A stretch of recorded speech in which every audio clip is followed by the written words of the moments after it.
Hello and welcome to Stay in Your Lane, a recap and review podcast about Serial Experiments Lane. I am your host, Logan Mossy.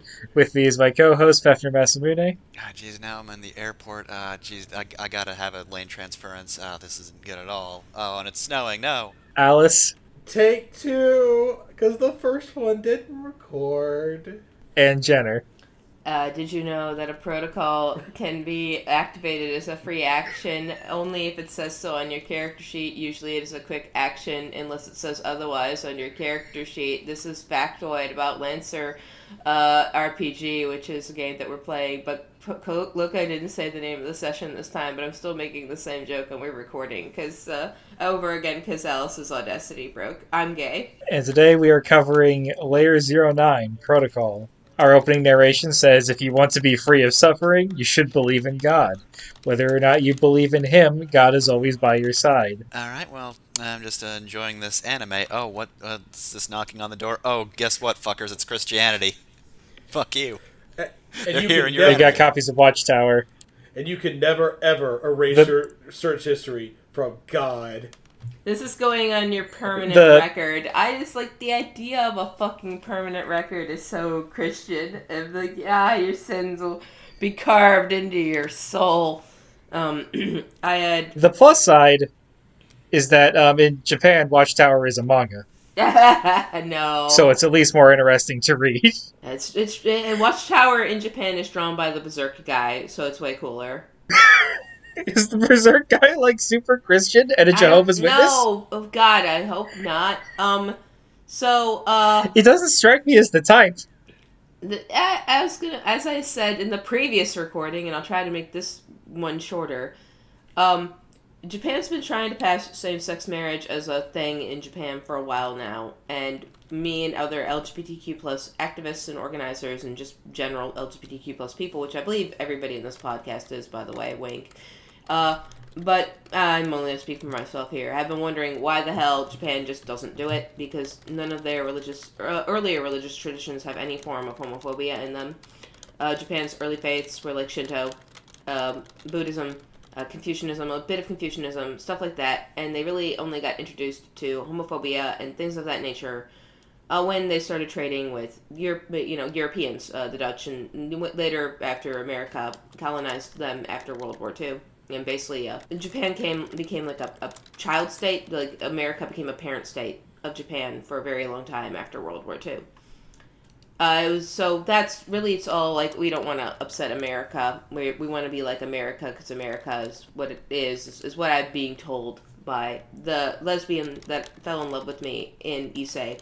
If y'all remember, now you're talking again. So, but that's just her take. I can't speak for all a lesbian that I met in an onsen in Issei can't speak for all Japanese people. Regardless, a lot of views of God in media are very Christian supremacist, and the Christian supremacist American Christianity in particular is very weird in my opinion, and this Christian supremacist anthropomorphization of God I'm not a fan of it. Thanks. For what it's worth, the idea of God in Serial Experiments Lane is not very similar to the Christian God. They say multiple times that, like, the God that Lain speaks to did not create this world or the Wired. It seems like more of I think it's definitely trying to invoke get you to ask the question: is this a Christian conception of God? But you're right, it's not. It wants you to wonder if it is, but it fundamentally isn't. It's definitely claiming to be a God, just not any specific God, to my knowledge. We then cut to straight out of Metal Gear Solid 1, stock footage with narration over it.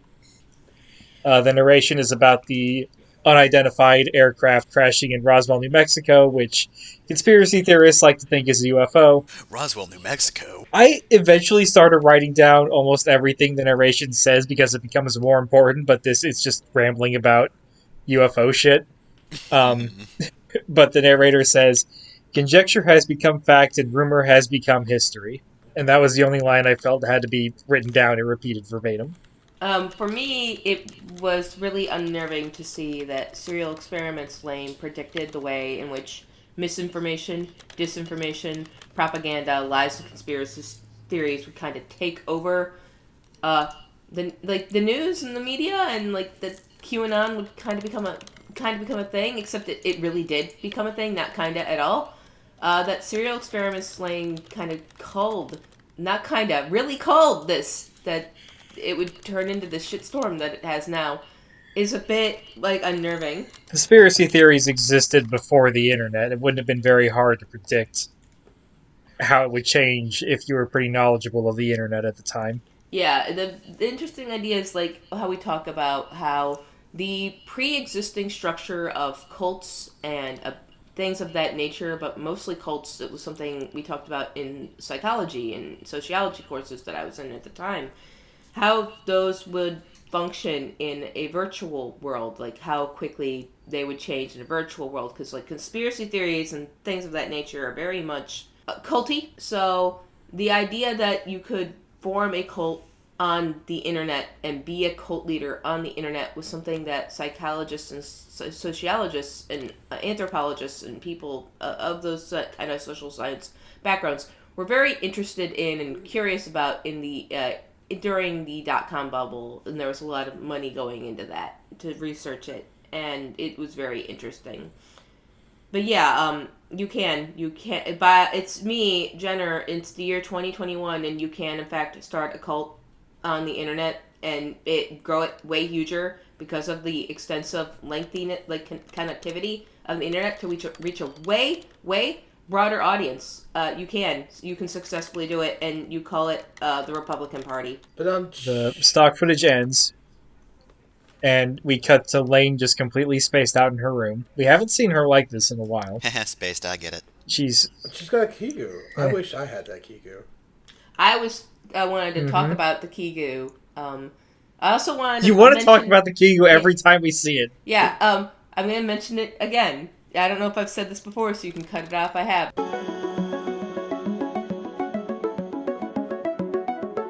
Lain hears somebody enter her room, so she goes to investigate, and she comes face to face with an alien that's wearing Freddy Krueger's sweater.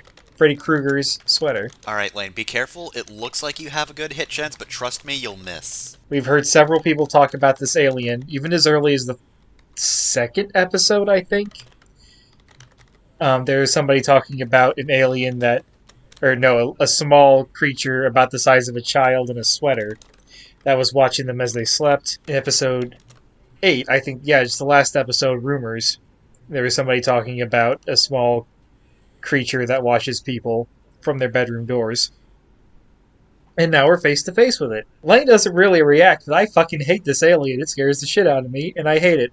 Absolutely terrified that the door to my room is going to open and that fucker is going to be there. Just yet another thing that's really unsettling, and we just have to look at it a lot. I hate it. I hate it. Fucker. I hate it. I hate the one in the background's like weird fucking mouth hanging slightly open. Just hate it. Real footage of a bear pajamas. Hate it. There's a conspiracy theory going around that the common representation of aliens that we have is the Greys, the kind we're seeing right now, was actually manufactured by Scientologists here in the States to be the general image of what aliens look like back in the day. And that's why it's become the common image, is that Scientology had infiltrated media and theater and stuff of that nature, the entertainment industry, and had put this image of what aliens look like into the media narrative using, America's big culture ability as a big exporter of culture to spread this image of what aliens look like for whatever reason. And then the conspiracy theorists kind of go on a tunnel on what it could mean. Like, why did scientists, like Scientologists, do this? And it could be all sorts of these reasons, and it was probably just because it maybe didn't happen, or because Scientologists are crazy. Yeah, I was gonna say, why do Scientologists do anything? Yeah, Occam's razors, folks. But enough of that scene, we're going back to the conspiracy talk. In 1984, a manila envelope arrived at the home of TV producer Jamie Shandera. The envelope contained an unmarked film reel, which contained the MJ-12 document.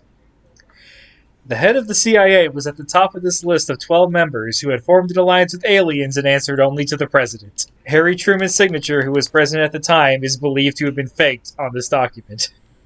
So, basically XCOM.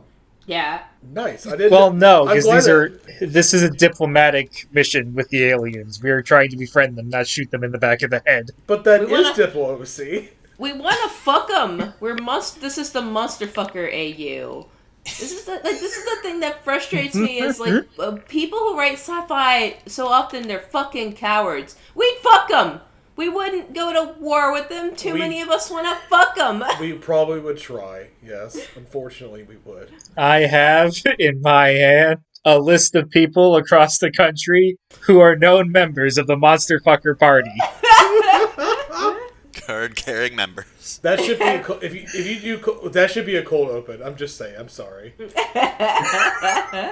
We don't do cold opens here. That's too much work. Just one singular cold open. It's just that. There's only one cold open we need, and it's Ted Nelson. We'll get to that. One of the people listed on this is Vannevar Bush, head of MIT's electrical engineering department. I'll probably go over this later, but this whole conspiracy thing is just like a fucking... It's the conspiracy pegboard with all the lines through it.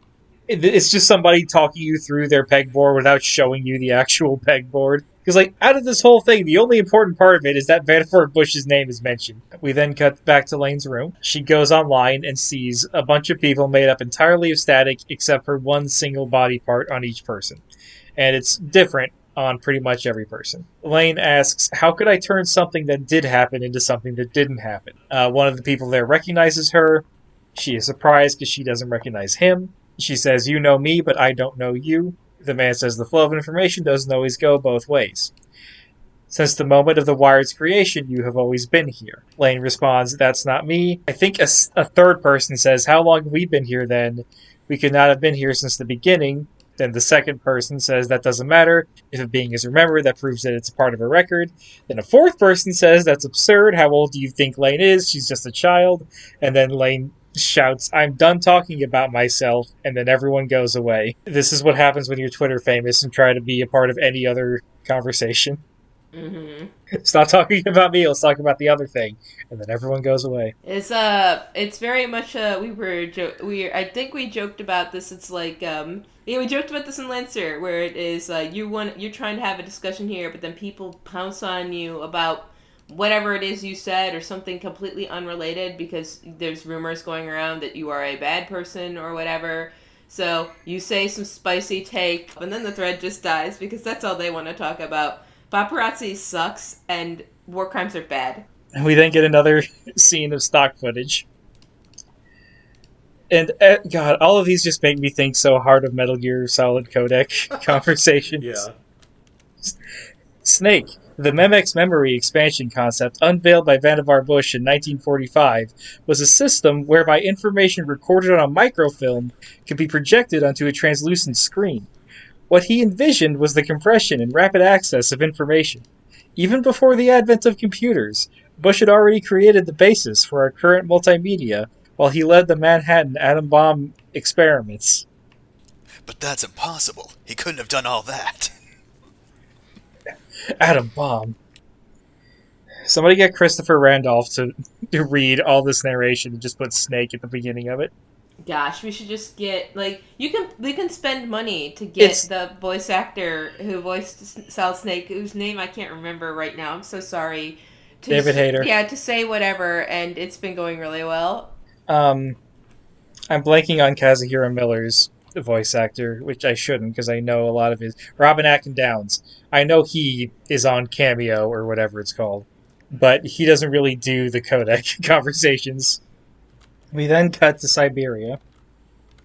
See. The DJ beckons. See Siberia. I just like to make that a joke. Go on. The DJ beckons Lain over and hands her an envelope and says that she left it behind last time she was here. The envelope contains a computer part that Lain reacts to with shock. We then get more stock footage. Conducting sensory deprivation experiments using Native American narcotics in isolation tanks to probe the human unconscious, John C. Lilly believed his experiments connected him to cosmic entities by way of a communication network. Lilly dubbed the beings that guided him the ECCO, Earth Coincidence Control Office. Afterwards, Lilly began work on communication with dolphins. Dolphins are creatures which are able to conduct wide-range networking in the water via ultrasonic waves. I can't fucking believe Echo the Dolphin's a fucking reference. A reference to John C. Lilly. That's why Echo fights aliens. You might be right. This thing is just this whole episode is just a Deus Ex game. I was going to say an X-Files episode. We cut back to Siberia. The three awful children are sitting in their corner. They notice Lain approaching. Lain walks up and demands her date with Taro. Taro and Mew Mew claim they don't remember any promise of any date happening. And Taro says, even if I did promise that, you're not the right Lain anyways. And Lain responds with, that's bullshit. I'm the only me. There is no other me. Pay no attention to that Lain behind the curtain. Lain's eyes shift into serious Lain, and the three kids react. And then we cut to Lain's room. Taro is absolutely geeking out over the computer, and when he's doing stuff like this, they animate him like a normal, wide-eyed kid. He's not weird. It's when he does the weird shit that they animate him weirdly. I was gonna say she's come so far. She went from not being able to talk to anyone, and now she has a boy in her room, like looking up in the world in her own way. Lain shows Taro the computer chip. She says that he knows what it is and accuses him of giving it to her and being with the Knights. Taro turns around and recognizes that Lain's attitude is he says the real Lain, but that's confusing because this is the Lain that's in the Wired. The Lain personality that manifests when Lain is in the Wired. So I would call it the Wired Lain, but Taro calls it the real Lain because this show just has to fuck with you every single chance it gets. Yeah, maybe that is the real Lain. Dang, makes you think. I mean, he probably does. To him, it probably is the real Lain because it's more real to him than the Lain he saw like one time. Mm-hmm. I will say that we had pointed out that each Lain is drawn slightly different. Logan and I were talking about it after watching one of the episodes together. And so once you figure out which Lain is which by drawing style, you can actually pick out which Lain is which. So yeah, this Lain actually is not the real Lain. Lain says she's not sure if there's another Lain in the Wired, but there's definitely no other Lain in the real world. The other one that has a physical body has only appeared in Siberia. Mm-hmm. She says that Taro only needs to manipulate the memories of the people in Siberia to create memories of this other Lain. And then, I don't really know what happens here. Like, Taro is knocked to the ground, but he doesn't really fight. I guess he trips. He, throws one wimp slap and then falls to the ground, and I don't think Lain attacks him at all. Lain then summons a bunch of screens around here, and I have to ask, did anybody think that she was going to, fire lasers out of those screens? Because I was kind of hoping that was going to happen. I was kind of hoping we get some fucked up anime shit, yeah. I kind of think that he just falls over because he's, freaking the fuck out. Yeah, but it looks like there's a fight is going to start, because he kind of takes a swing at Lain, and then he's just on the ground. Yeah, it is weirdly animated. It's like they storyboarded a scene of a fight, and then cut out the fight. Look, Lain just wanted to show off her JRPG final boss form, and that was enough to intimidate him. I mean, to be fair, if you encountered somebody who could just do that, what would you do? And then they ask their computer to play track 44, which I assume is her final boss theme. And get the fuck out of there. Lain does say play track 44, and the music from Siberia starts blaring out of her computer. This is so sad. Siri, play Despacito. I'm gonna assume that our audience is aware of the double meaning of the number 4 in Japanese, but the number 4 means death.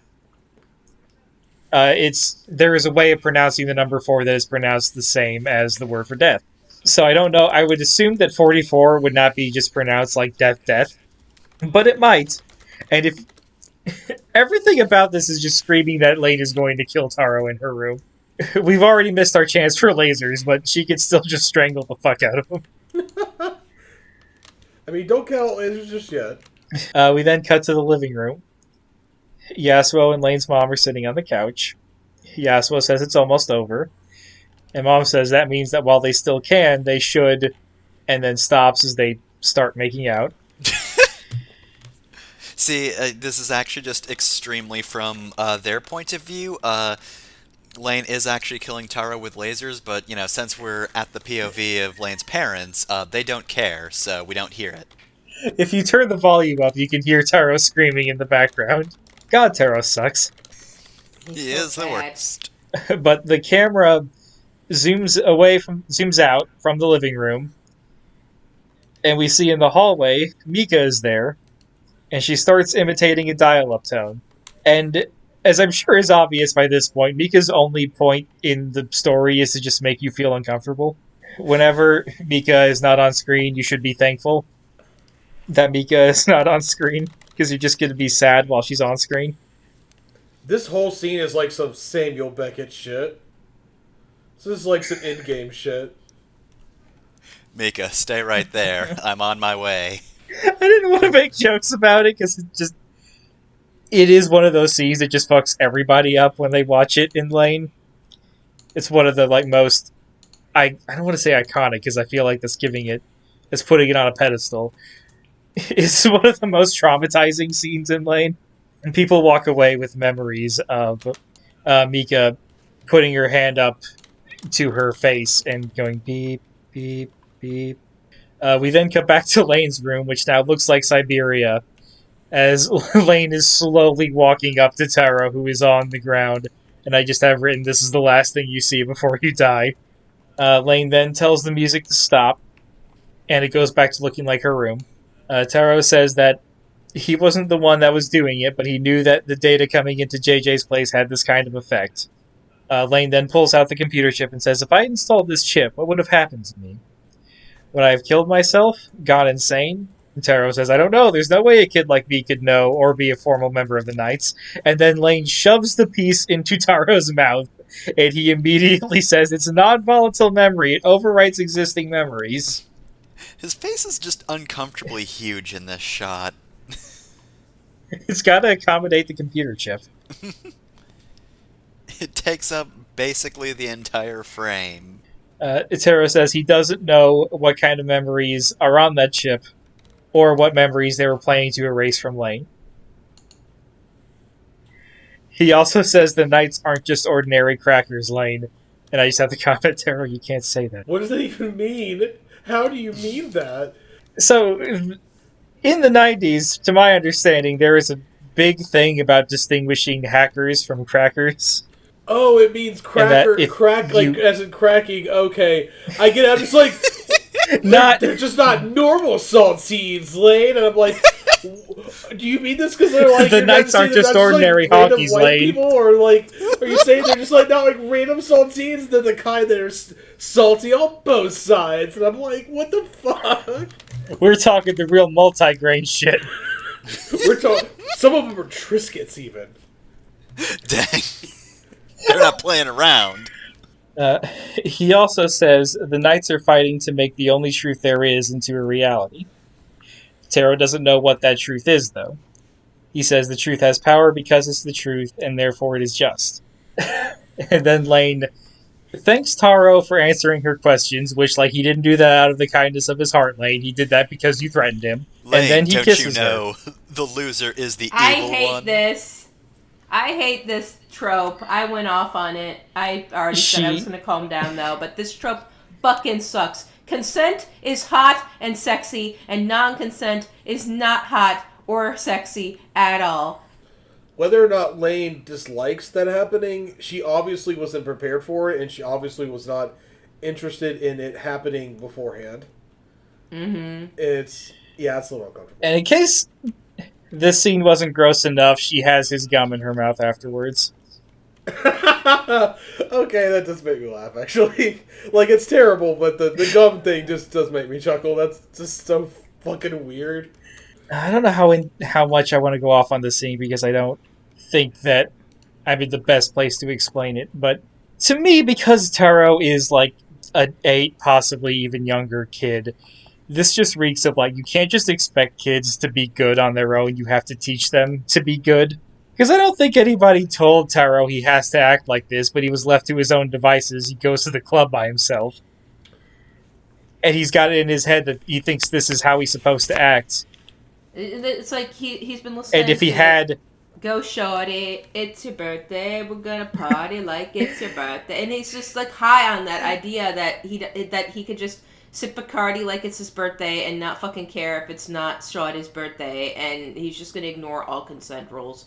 This is just, again, a thing. And if his goddamn parents were there to smack him in the back of the head and say, don't do that. This is a thing in anime, and it especially was a thing in anime for a very, very long time, and this is me getting to be an old person again, that this is like, how do we get these two characters to be together? Oh, we'll just have one kiss the other now. And for me, even as a young person, I was really annoyed by this, because there's a lot of compet wrapped up in it. There's a lot of awful shit wrapped up into this, where the girl that is being kissed might not want to be kissed, maybe should not be kissed, maybe you should ask her consent. This whole idea of consent isn't something that doesn't exist in Japanese people know what consent is. I don't know why this became a thing. I think it was just like lazy writers who didn't want to write like deep plots, like just did this as a shorthand. We'll have the spontaneous kiss, and we'll make it romantic and cute. It's not. That's it. I'm done. Thanks. Alright, Jenner, I don't want to harp on you misspeaking, but Consentar is my best friend. What a good animal. Consentar is real, he is strong, and he is my friend. Consentar is the name of Fefner's Foxtar persona. Wait, is that a joke? Yes, Fefner does not have a Foxtar persona. I mean, I was all ready persona... to respect the fact that you had a Tarsona. I was very ready. Fefner's persona is a fainting goat, so Consentar is the tar version of Fefner's persona, a fainting goat. Anyway, this scene is bad, so here's the scene. Yeah, we then cut to the best stock footage scene in the whole episode. It is a picture of Ted Nelson. The words Ted Nelson show up. There's a solid, 15 seconds of silence. And then the English dub just starts with, Ted Nelson. Ted Nelson. And, yeah. Well, anyway, because Pfeffer and I are massive shit posters, we lost our minds over it.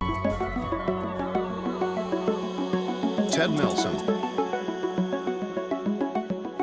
It was amazing, especially because during the watching this, I was talking about serious psychology, mental health, trauma things, and so Luca even made a meme about how I'm extolling the heart-wrenching trauma extent of awful life that I've had, and then the show just goes Ted Nelson. Ted Nelson.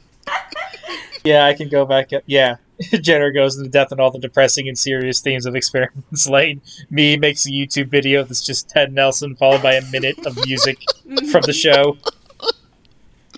I have to complain because when I write the summaries for these, I usually listen to the Japanese dub because I want to listen to both dubs, and having the subtitles on makes it easier to write down specific things. In the Japanese dub, the first thing the narrator says is Vannevar Bush. I understand that Japanese is a different sentence structure, but you can't show Ted Nelson, put up the words Ted Nelson, and then say somebody else's name. That's not how this works.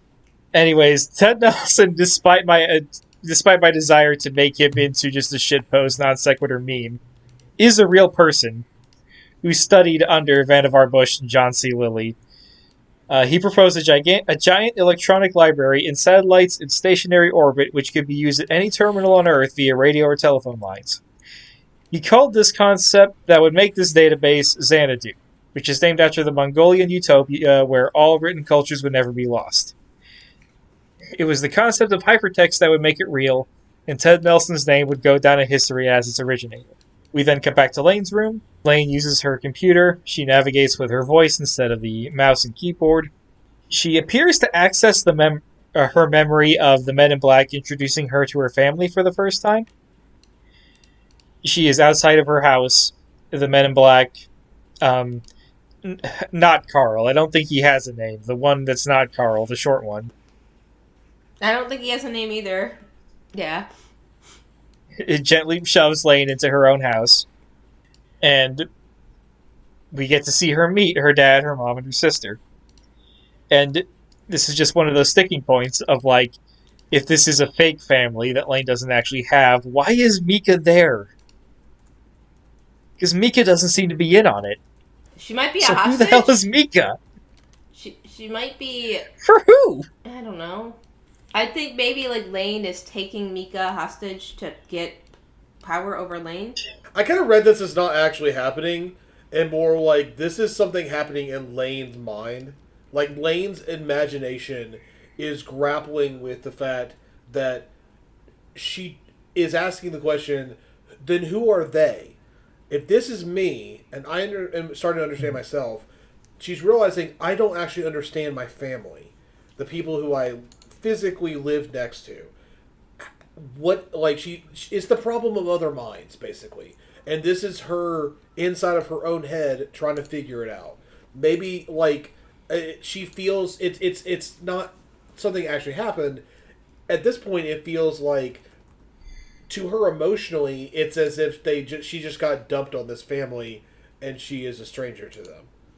And that's how she's picturing it as she's talking to herself. Yeah, I guess that does make sense.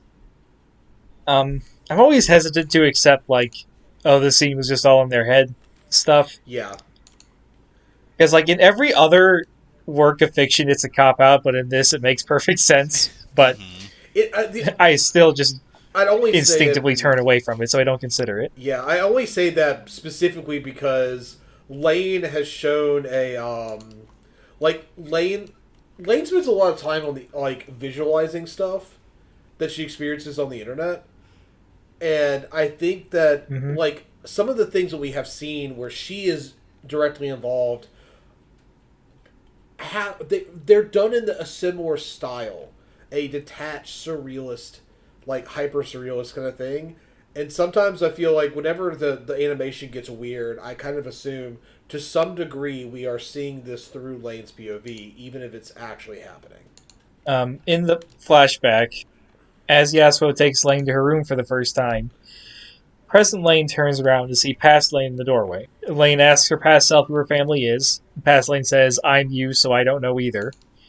And then present Lain says the whole memory was a lie, and past Lain vanishes, along with Yasuo. This is one of those things where, yeah, the character is even saying that didn't happen, that can't be true, but I'm just thinking, like, well, that just means it is true. I mean, that's a pretty valid way to feel about Carolyn's life at this point. Luke Skywalker asks, no, that can't be true, that's impossible, no. Mm-hmm. That's true. That definitely happened. That absolutely happened at this point. You weren't fooled at all. I can't believe you actually remember the specific phrases that Jonathan Frakes used in that show. Are you saying they aren't burned into your mind? We get another conspiracy scene. The Earth has its own specific electromagnetic waves. Between the ionosphere and the Earth's surface, there is a constant resonance at a frequency of 8 Hz in the ELF band. They don't explain what ELF stands for, so it's just a band of elves. Elf band! The sequel to Elf Bowling that nobody liked. This is called the Schumann resonance. The extent of the effect on humans of these Earth brainwaves that the planet constantly gives off remains unknown. The Earth's human population is approaching that of the number of neurons in the brain. Douglas Rushkoff proposes that the consciousness of the Earth itself might be awakened when all humans on Earth become collectively networked. The network's evolution would follow a neural model. Just as neurons within the human brain are connected by synapses, the Earth itself would become a neural network. However, I think he's confusing this with the planet from Alpha Centauri. I got that one. Yeah, I started playing Alpha Centauri a couple of weeks ago. It's really good, but the interface is gonna fucking kill me. Yeah, I can't deal with old computer games. It's like a science version of the whole Jungian atavistic memory thing. But like, what if you made it sci-fi? Yeah, Jenner, I was gonna ask. You seem to be big in the whole collective unconscious thing. Oh, yeah, I sure am. You know it's one of my favorite things, and that Jung is one of my favorite psychologists, and that I have nothing but positive opinions about Carl Jung. I mean, I assume You you're a mentioned the diehard collective Gideon. unconsciousness a lot, and it's not always in a negative context. I didn't know. I actually find the collective unconsciousness very fascinating. I believe it's a way to kind of, for me, my headcanon for what's going on with the collective consciousness is it was a way for Jung and other early psychoanalysts to explain the weird serendipity and deja vu like that keeps coming up where people keep having the same ideas. This it's like I like the zeitgeist better, and as like that for conceptualizing that.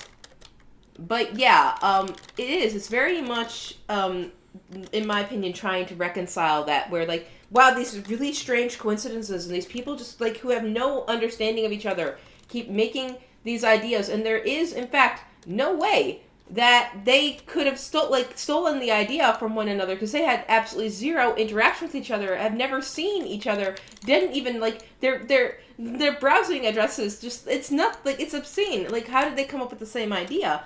It's just, yeah, the idea of a collective unconsciousness kind of comforts you. Like, how did this person come up with this dumb idea? And this person come up with the same dumb idea. They don't even know each other. It kind of tries to reconcile that.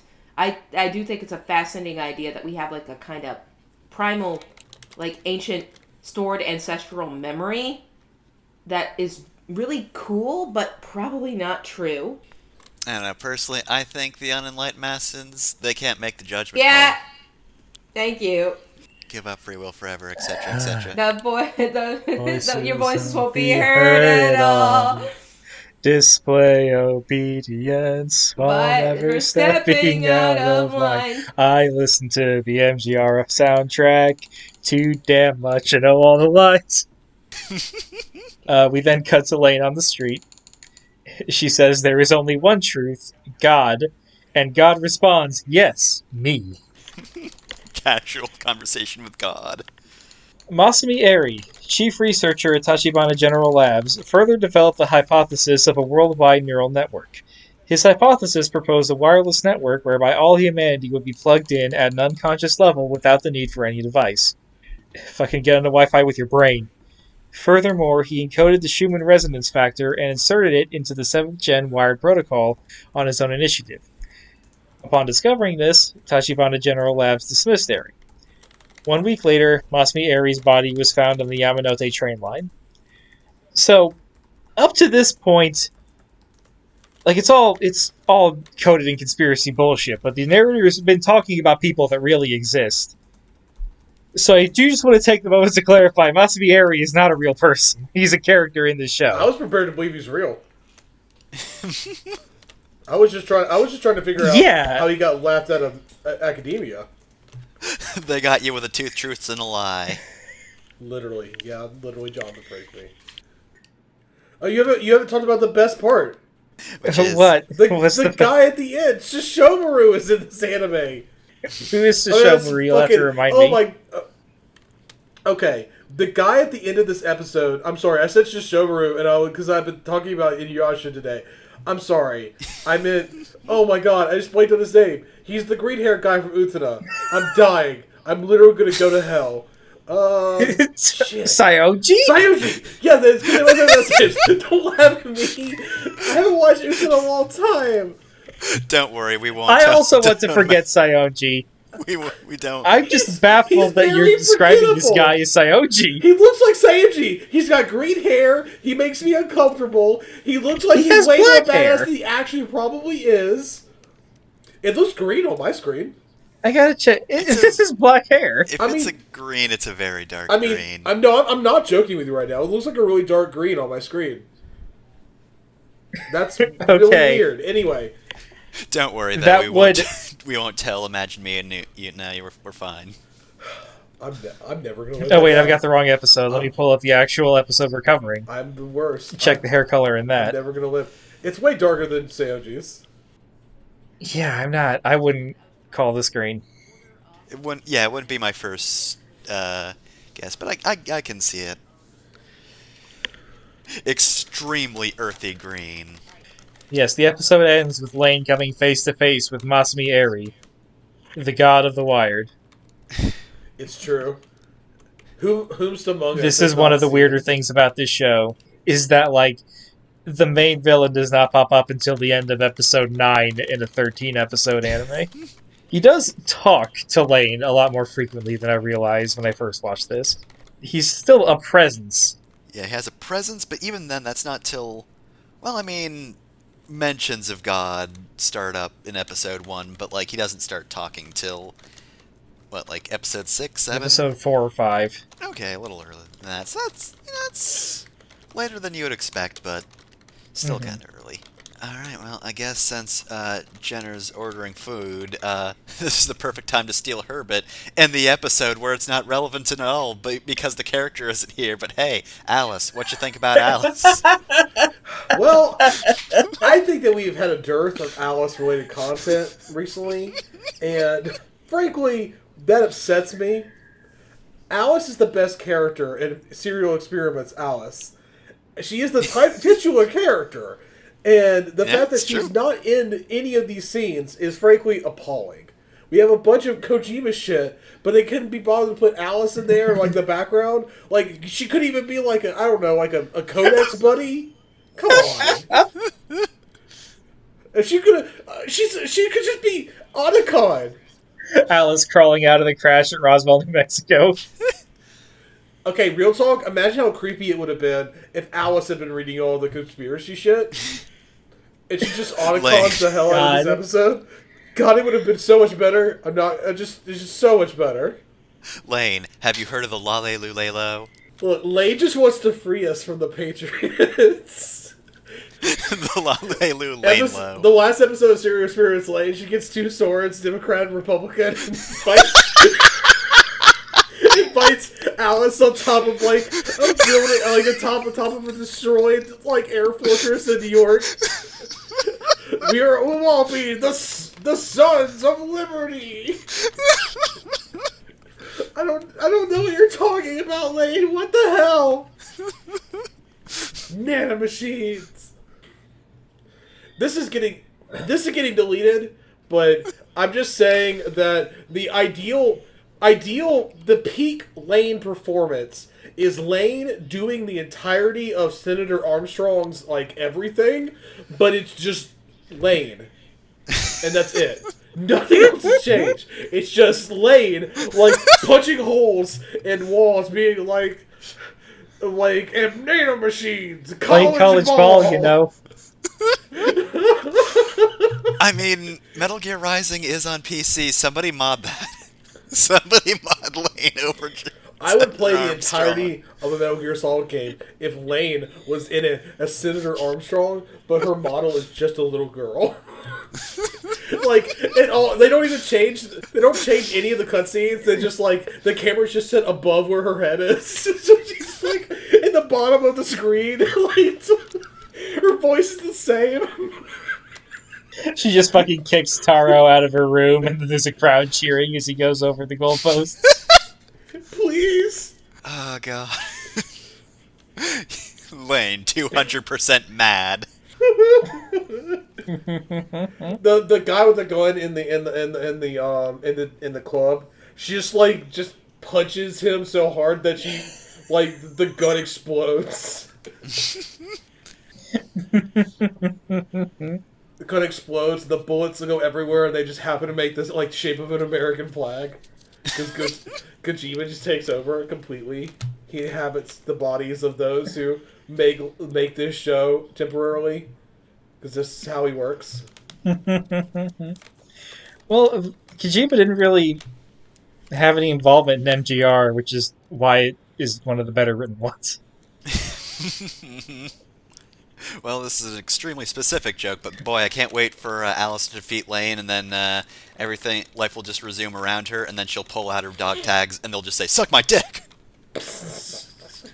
I got that reference. Hi, I'm back. Thank you. Hey, Alice, what did you think about Alice? Let me tell you about how I feel about Alice. I had like a pun based on the name Serial Experiments Lain that I wanted to say, but then I didn't type it down and I completely forgot it, but it was based off something you said like 12 minutes ago. So we're fine. Hi, I'm back. I'm sorry, everybody. I heard Fefner stole my bit, so we're good. Yep. It's gay culture to steal from one another. How do you want to close out this episode now? I was waiting for you to get back because I did want to talk about something. There's kind of a fan theory about Masmieri's death, Okay. and I say fan theory because I see some people throw it around like as fact, but I don't know if it was actually intended by the show. So Masmieri died on the train tracks. In the first episode, when Lain is taking the train hits something, and then Lain starts to see blood on the telephone wires. And I was kind of dodgy when I was describing it, but I think the implication is that she thinks that the train has collided with someone. The fan theory is that that is Masumi Eri. That Eri did not die until that part of the first episode of Lain. Oh, that's dark. And the thing that is buck fucking wild about that is that would mean that Chisa died before him. Mm-hmm. This motherfucker sent Chisa in like a canary into a mine shaft. Yep. This absolute coward. But that's why I say fan theory, because it could just be Eri had already died on the train tracks, and the train could have just hit nothing. It could have just been a mistake with the train tracks. It could have just hit an animal. And because he was already trying to make contact with Lain, he was like messing with her on a subconscious level. Mm-hmm. Because the blood was on the wires, not on the tracks. So you don't have to go with that interpretation. I kind of understand I think maybe the show would just make more sense if Eri was already dead and in the wired before it ever started. I think, But like, as you know, I have a spicy hot take about this. Maybe you don't know. I've said it elsewhere, which is there's this common trend in media to kind of bunch everything up into one load-bearing boss or villain who you can just take out and then, ta-da, everything is solved. It's common in, like, JRPGs, anime, etc., where, you know, Alice had just mentioned Sesshomaru. Yeah, like, oh, we'll just beat up Sesshomaru, and then we have saved the world. Whereas in reality, not really. You've just caused a power vacuum, and a new asshole will just slip in and take over shortly after you defeat big bad guy, McBad guy, you know. And the reality is that there's millions of overlaying systems and institutions in place that perpetuate these inequalities and injustices and cruelties in the world, and just, I don't know, assassinating. If you're a bad enough dude to rescue the president of the United States, it doesn't really fix much of anything. It because of these institutions and systems and etc. that perpetuate it, and so having that one load-bearing whatever to clean it all up is just, again, another form of that, like, laziness. And one of the things I really like about a type of fiction that you rarely see, I call it rust horror.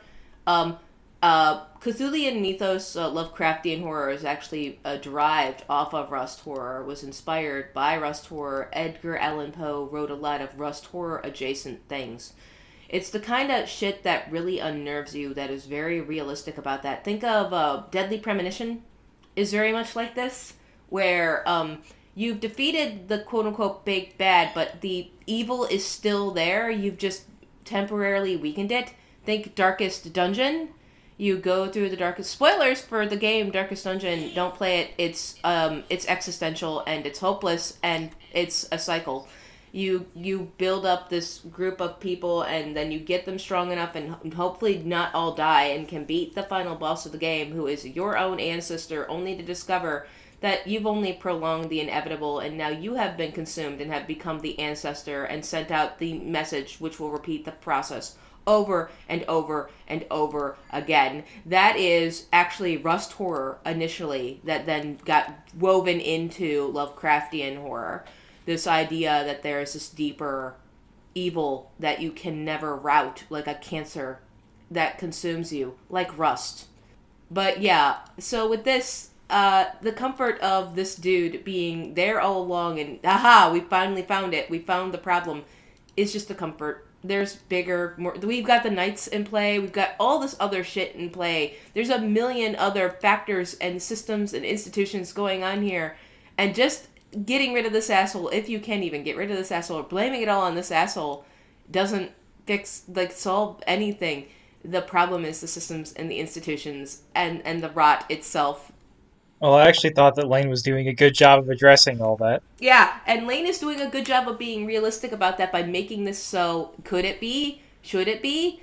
Is this the case? Question mark. We don't know. There could be more going on. Like, I thought the idea that it introduced reality of all these interlacing, overlapping, in conflict and yet not in conflict factions, interests, things going on was really realistic, and that these fans who are like, no, it's all this guy who was there all along, are just looking for that comfortable, giant space fleet out of nowhere solution to all of this, in my opinion. Not to dunk on them too hard. But I don't really think that's what they're talking about. It's just an argument over whether his death is on screen or not. Yeah, valid. Who knows what kind of influence this dude... He is the one who influenced Chisa to enter the Wired. And so if he wasn't dead at the time he was doing it, it just makes him extra scummy. That's the only effect it really has on the story, if he was dead at that time or not. Yeah, valid. Still scummy. It's still scummy regardless, so it's not the biggest deal. Anyways, that was the only thing that I wanted to talk about. I've been waiting to talk about that since episode 1. Mm-hmm. Which means it's now time for our recurring segment on this show. What's the plot? Where I ask each of my co-hosts what they think the plot is. Alice, what do you think the plot of Serial Experiments Lain is? So, it all starts in the 80s with a place called Outer Heaven, and the only man who can infiltrate it, a man they know as the Snake Eater. I don't fucking know. That I'm not even joking. Like, I'm literally sitting here wondering if Lain and Metal Gear Solid exist in the same universe, and my conclusion is probably. I'm glad I'm not the only person who got to this episode, and I'm like, alright, I got nothing. Okay, but not joking aside, if I had to come up with something, it would be if this episode has a plot or has a theme that's one specific thing, it would be how the dissemination of mass communication makes things that are fringe beliefs not only more accessible but more palatable as the interconnectedness of our world becomes overwhelming. Our ability to narrativize the world we live in can sometimes go haywire and convince us that there are narratives that don't make sense, or that do make sense but aren't necessarily true, and we just sort of latch onto them. Random things like scientists at the Manhattan Project and a guy who wrote a paper who got laughed out of academia become connected when they're not actually. Yeah, that was actually going to be my serious response to that. If you remember, I just said, QAnon becoming a thing. But yeah, the results of the interconnectivity of the internet made it a way easier to sell your cult or MLM scheme or whatever. Yes. Yeah, I'm really just seconding you, honestly. Yeah. That's well said. Do you have anything else to say? No, that's it. We really need to go back to calling MLM schemes pyramid schemes, because every fucking time I go, what? An MLM scheme? How did that even work? Okay, first you have to be a gay man, and then you have to scheme.